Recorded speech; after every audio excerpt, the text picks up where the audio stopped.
Alpawasi est une agence de voyage en tourisme durable que j'ai créée il y a un an. Elle a une année d'existence et elle fonctionne à partir du Costa Rica, sur le Pérou et le Costa Rica.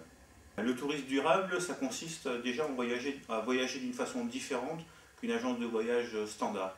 Premièrement, c'est déjà connaître le pays, avoir une bonne information sur le pays, c'est partager déjà avec les habitants les richesses culturelles, écologiques et naturelles de chaque pays visité. On fait marcher l'économie locale et on ne fait pas marcher des grands groupes d'hôtels.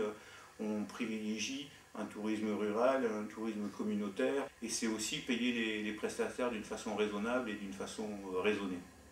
À force de voyager, j'ai vu souvent que des gens qui voyageaient avec des agences de voyage traditionnelles ne regardaient qu'une infime partie du pays et des richesses de chaque pays.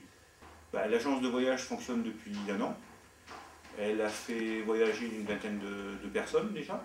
Je ne recherche pas la quantité des personnes qui vont partir sur le Pérou ou sur le Costa Rica, mais je recherche la qualité pour que ces personnes aient envie de revoyager.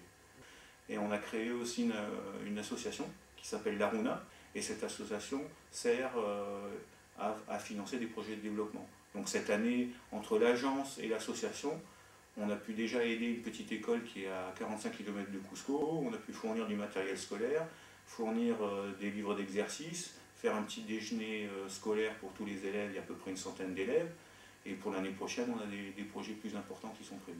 Le Pérou, Steimbourg, Alpawasi, l'Aruna, quel lien entre tout cela? Je pense que le lien, c'est déjà d'être citoyen. On peut être citoyen de sa commune, de son village, de sa communauté. On est aussi citoyen du monde et c'est aussi une bonne façon d'agir pour un meilleur monde et un monde